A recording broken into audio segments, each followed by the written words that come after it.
গেল এখন যেটা করতে হবে, যেটা বলতে চাইছিলাম, এটাকে চেক করে নেওয়া লাগে। আসলে এজেন্সির আমাদের মিটার চেক করা লাগে না, আমরা প্রায় অনেক টেস্ট করা হয়। তা আপনারা এই যে অনেক ক্ষেত্রে আপনাদের জানার সাথে এদের চেক করার একটা সিস্টেম আছে, এটা তো আপনি জানতে হবে। জি স্যার।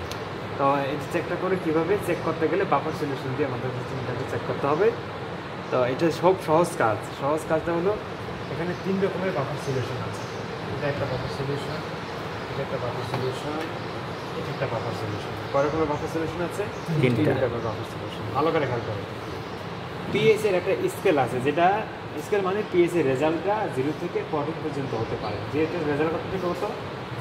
0 থেকে 14 পর্যন্ত, 14 0 থেকে 14 পর্যন্ত হতে পারে। এটাকে আবার 2টা ভাগে ভাগ করা হয়েছে। যদি পিএস এর রেজাল্টটা 0 থেকে লেস দেন 7 মানে 7 এর কম হয় পিএস এর রেজাল্টটা, তাহলে ওই জাতীয় স্যাম্পলগুলিকে আমরা বলবো acidic sample. Sample acidic sample. এই যে আপনার কি রেসপন্স নাই, কত সমস্যা এমনটা একটু প্রশ্ন করবে, একটু বল। পিএস এর একটা স্কেল আছে 0 থেকে 14 পর্যন্ত, এটাকে 2টা ভাগে ভাগ করা হয়েছে। 0 থেকে লেস দেন 7 পর্যন্ত একটা পার্ট অ্যাসিডিক স্যাম্পল, মোর দেন 7 থেকে 14 পর্যন্ত আর একটা পার্ট।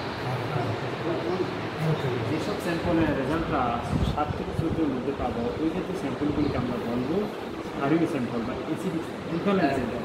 7 থেকে 14, 7 থেকে 14, 7 উপর থেকে 14। আর যে বরাবর 7 সেটা হলো নিউট্রা, সেটা অ্যাসিড হলে ক্ষারণ।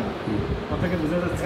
জিরোটা মাঝখানে, হ্যাঁ, জিরোটা মাঝখানে থাকে না, মাছ কি হবে নিরপেক্ষ।